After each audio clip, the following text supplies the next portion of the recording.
Well, as a lawyer herself, I would have thought she would have known the difference between the last guidance and the new ones. I say as a lawyer, but in this cabinet you never really know who's a real lawyer or who's just pretending to be one.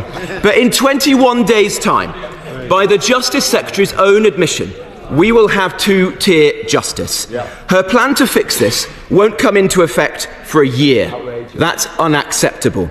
As she's been too lazy to do her job, I'll do it for her. Today I am presenting a bill to block these two-tier sentencing guidelines and to fix her mess. It's here, it's ready to go. Will she support it? Will she stand with us on this side of the House for equality under the law? Or will it be two-tier justice with her and two-tier Keir? If her department can't even tag prisoners properly, why should the public have any confidence in her plan to use them in place of short prison sentences? The threshold for a prison sentence is already high. Often criminals have committed multiple offences before they are first considered for prison, which is why scrapping short sentences will endanger the public and will serve as a green light for criminality. So can the Justice Secretary therefore take this opportunity to reassure the public and rule out reducing sentences for burglary, for theft, or for shoplifting? It's a simple question. Yes or no? There's some news just in. Shoplifting is at its highest level on record. Stores across the country are reporting a theft to the police every 2 minutes. Shop workers are behind glass screens. Even basic products are now being security tagged. It's costing businesses billions, and that is being passed on to you, the consumer. It only seems to be getting worse. So, how do we stop this lawlessness? It's not rocket science. It starts with common sense policing. On average, 738 shoplifting cases went unsolved every single day last year. In 270,000 cases, a suspect wasn't even identified. You see, there's a small number of what's termed hyper-prolific thieves who are responsible for a disproportionate amount of harm. There's even cases of thieves who have committed hundreds of offences and still not gone to prison. And when they do, they're often in and out in no time at all. Meet Ross Philippart. Between September and December 2024, he went on a spate of thefts. He stole handbags, jewellery, even a charity box from a bar. He had 33 separate convictions for theft and 17 for drug possession and supply. He got 6 months. Meet Ian Martin. In November 2024, he violently assaulted a shopkeeper and stole hundreds of pounds from 2 shops. He had 130 prior convictions. He got 16 months, and that's before early release and the rest of it. Then there's Leon Freeman, pled guilty to 15 thefts between July and December last year and 4 counts of common assault. He had 58 prior convictions. Sent down for 36 months, out in 22 on the early release scheme, ready to commit havoc once again. Labour are currently considering scrapping short sentences. That's literally the opposite of what we should be doing. If we want to end the epidemic of shoplifting, we need to catch these hyper-prolific thieves. We need to convict them.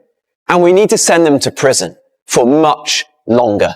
Former Immigration Minister Robert Jenrick has launched a scathing attack on the Labour government, accusing Home Secretary Yvette Cooper and Prime Minister Keir Starmer of creating a two-tier justice system.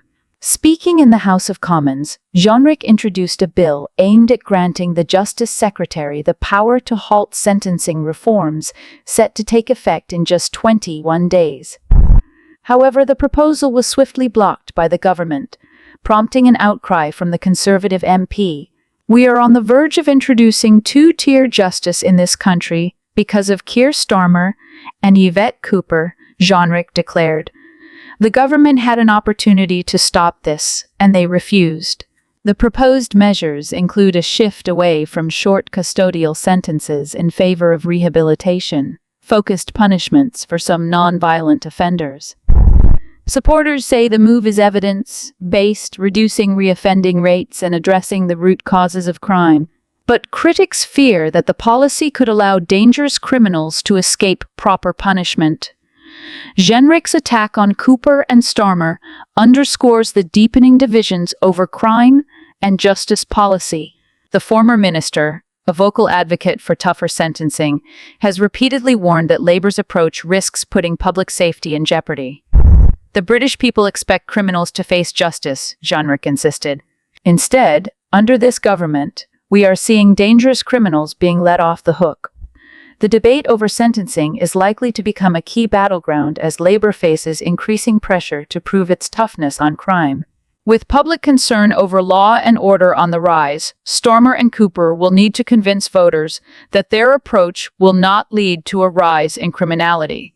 Meanwhile, Jenrick and other Conservative MPs are expected to keep the pressure on, using the issue to paint Labour as weak on crime ahead of future elections. With just 21 days until the new sentencing rules take effect, the battle over Britain's justice system is far from over. As I first reported here on X on Friday, a man called Abu Wadi, who comes from Gaza, crossed the English Channel on Thursday morning with 234 others. You can see this video.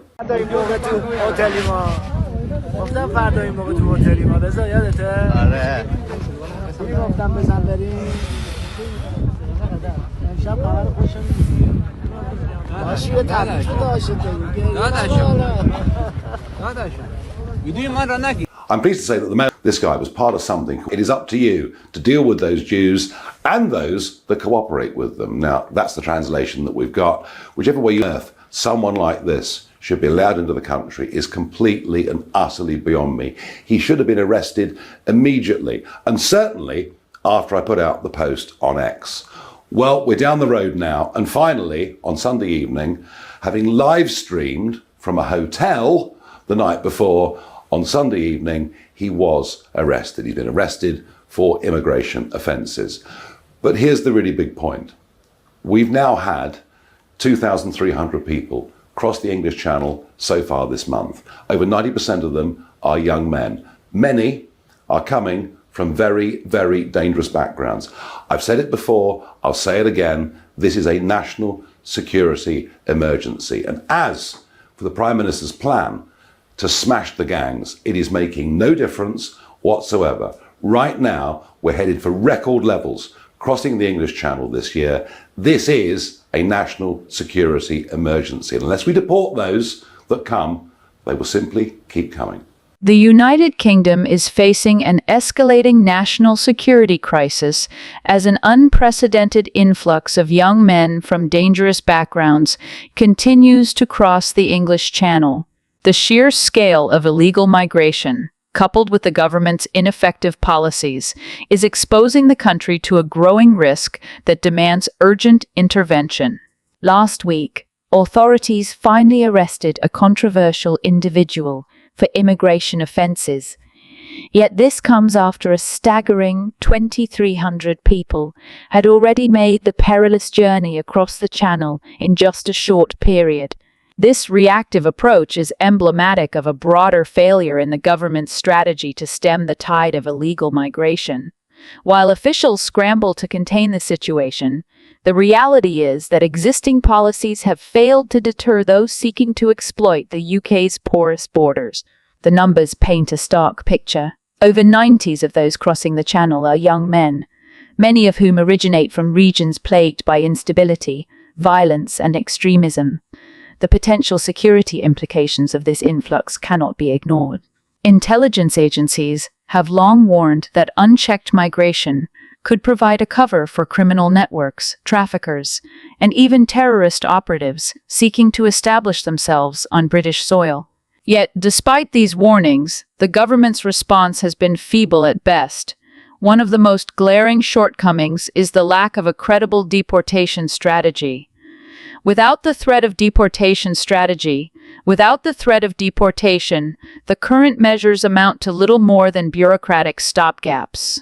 The government's attempts to tackle gang-related activity among migrant communities have fallen short as law enforcement struggles to contain organized crime networks that take root within these migrant populations.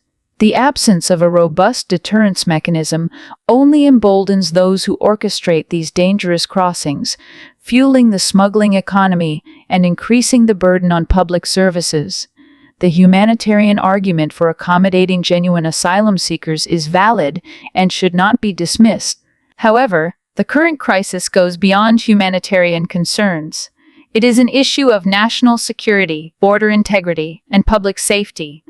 The UK's asylum system must be reformed to distinguish between those in genuine need and those exploiting loopholes. This requires not only stricter vetting and expedited deportations, but also a renewed diplomatic effort to secure cooperation from source and transit countries. The public is growing increasingly frustrated with the government's inability to take decisive action. The recent surge in crossings has reignited calls for stronger border security measures, including increased maritime patrols, offshore processing centers, and enhanced intelligence sharing with European allies. Failure to implement a comprehensive and enforceable migration policy will only exacerbate the crisis and erode public trust in the government's ability to protect the nation.